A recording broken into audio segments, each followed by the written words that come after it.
Hello students, आज हम linear equation का पार्ट 10 करने जा रहे हैं, जिसमें लिखा है solve the equation 12 plus 1 and 5/6 X less than equal to 5 plus 3 X किसे बिलोंग कर रहा है? रियल नंबर्स को। ठीक है, सोल्यूशन में हम लिखेंगे जो नंबर हमें दिया गया है, इक्वेशन दी गई है 12 प्लस 11/6, क्योंकि 5 1 ज़र 5 प्लस 5 कितना हो गया 11/6 हमने सिंपली लिख लिया है इसे। ठीक है, लेस देन और इक्वल टू 5 प्लस 3 एक्स। फिर हम एक्स टर्म्स एक साइड पर कर लेंगे और कॉन्स्टेंट्स एक साइड पर कर लेंगे। 3 जो है पॉजिटिव था, 3x हमने इधर क्या कर दिया, माइनस कर दिया। ठीक है, इसी तरह से 5 यहीं पर रहेगा और 12 पॉजिटिव था, वो दूसरी साइड पर जाकर माइनस हो गया। फिर हम इनका एलसीएम लेंगे, जिसके नीचे नहीं है उसे 6 से मल्टीप्लाई कर देंगे। 11 के नीचे 6 है, इसलिए हमने 11 एज इट इज लिख दिया। 3 के नीचे 6 नहीं है, इसलिए ये इसे क्रॉस मल्टीप्लाई किया, तो हमारे पास क्या आ गया 6 3 ज़र 18। एलसीएम 6 आया था, लेस देन और इक्वल टू फिर 12 में से 5 गया, कितना आ गया 7, और ग्रेटर नंबर के साथ माइनस था, इसलिए हमने माइनस का साइन लगा दिया। फिर 18 में से 11 गया, कितना आ गया 7, ग्रेटर नंबर जो है 18 है, उसके साथ माइनस का साइन है, इसलिए हमने माइनस लगा दिया। जो एलसीएम लिया था वो 6 एज इट इज़ आ जाएगा, लेस देन और इक्वल टू -7। ठीक है, फिर हमने एक्स को क्या करना है, आइसोलेट करना है। आइसोलेट करेंगे तो पहले तो हम 6 से 7 को मल्टीप्लाई करेंगे, 6 7 ज़र 42 आ गया माइनस का। फिर हम माइनस को रिमूव कर रहे हैं, मल्टीप्लाई करके -1 से, फिर रिमूव किया तो दोनों टर्म्स क्या होगी, पॉजिटिव हो गई, साइन ऑफ इनइक्वालिटी क्या होगी, चेंज हो गई। जो लेस देन था वो ग्रेटर देन हो गया। फिर हमने एक्स को आइसोलेट किया, एक्स यहीं पर रह गया, 7 जो है 42 से उसे डिवाइड किया, तो हमारे पास क्या आ गया 6। 7 6 ज़र 42 होता है ना, इसलिए एक्स ग्रेटर देन और इक्वल टू 6 के इक्वल आ गया। ठीक है, हमारे पास सोल्यूशन सेट क्या आ गया फिर, X such that X belongs to real numbers. ठीक है, जो हमारे पास नंबर आया एक्स ग्रेटर देन और इक्वल टू 6।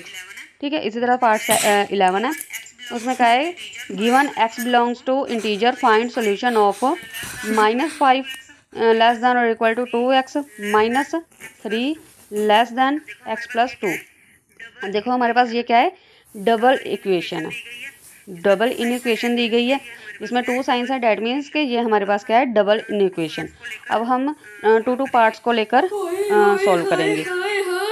पहला पार्ट लिया हमने -5 लेस देन और इक्वल टू 2x माइनस का 3, और सेकंड पार्ट में हमने किया है 2x minus 3 less than x plus 2। फिर हमने कॉन्स्टेंट टर्म्स इधर से कर ली और एक्स टर्म साइड पर रहने दी। 5 में से 3 गए, कितना आ गया 2, बड़ी रकम के साथ माइनस है, इसलिए माइनस लगा दिया, less than equal to 2x as it is आ गया। 2 के साथ 2 कैंसिल आउट हो गए, हमारे पास x की वैल्यू क्या आ गई 1 आ गई। ठीक है, फिर कंबाइनिंग, फिर हम सेकंड पार्ट सॉल्व करेंगे। इसमें क्या किया है, 2 एक्स टर्म्स साइड पर के लिए, इसी तरह से दूसरी कॉन्स्टेंट टर्म साइड पर की हुई है। 2 में से 1 गए, 1x आ गया, 2 + 3 कितना हो गए 5 हो गए।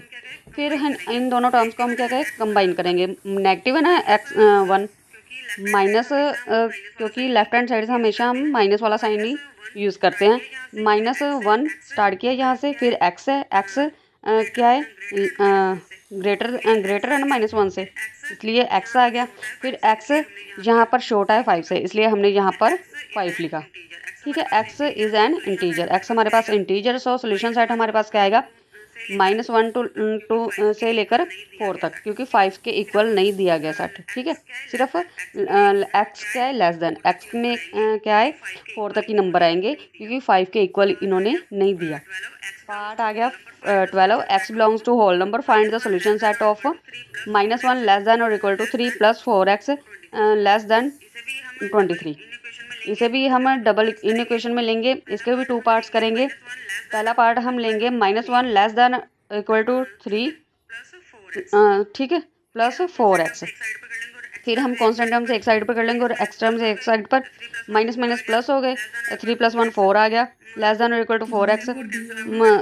4 से 4 कैंसिल आउट हो गया, डिवाइड किया तो हमारे पास 1 आ गया माइनस का, लेस देन और इक्वल टू x आ गया, -1 लेस देन x आ गया। ठीक है, लेस देन और इक्वल टू, सॉरी, x के इक्वल आ गया। फिर इसी तरह से हमने 2 टर्म्स इधर से लेनी है, 3 + 4x लेस देन 23।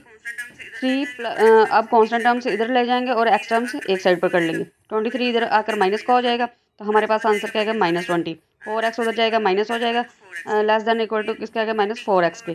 फिर 20 को 20 यहीं पर रहने देंगे। साइन ऑफ इनइक्वालिटी चेंज होगी क्योंकि दोनों एक्स के साथ माइनस का साइन है ना, तो उसे हमने पॉजिटिव बनाना है, इसलिए हम मल्टीप्लाई बाय 1 करेंगे तो माइनस माइनस दोनों टर्म्स क्या हो जाएंगी, पॉजिटिव हो जाएंगी। फिर 20 एज इट इज़ आ जाएगा, साइन ऑफ इनइक्वालिटी चेंज होएगा, जो लेस देन था वो ग्रेटर देन हो जाएगा। फिर एक्स को आइसोलेट करेंगे तो 4 से 20 को डिवाइड करेंगे तो हमारे पास क्या आ जाएगा, 5 आ जाएगा। ठीक है। फिर होल नंबर्स में कौन कौन से नंबर आते हैं, मतलब पूर्णांक आते हैं ना, इसलिए हमारे पास क्या आएंगे, 0 1 2 3 4 तक आएंगे, क्योंकि 5 क्या है, ग्रेटर है बट इक्वल नहीं है, इसलिए हमने 4 तक जो नंबर्स है वो लेने हैं। ओके।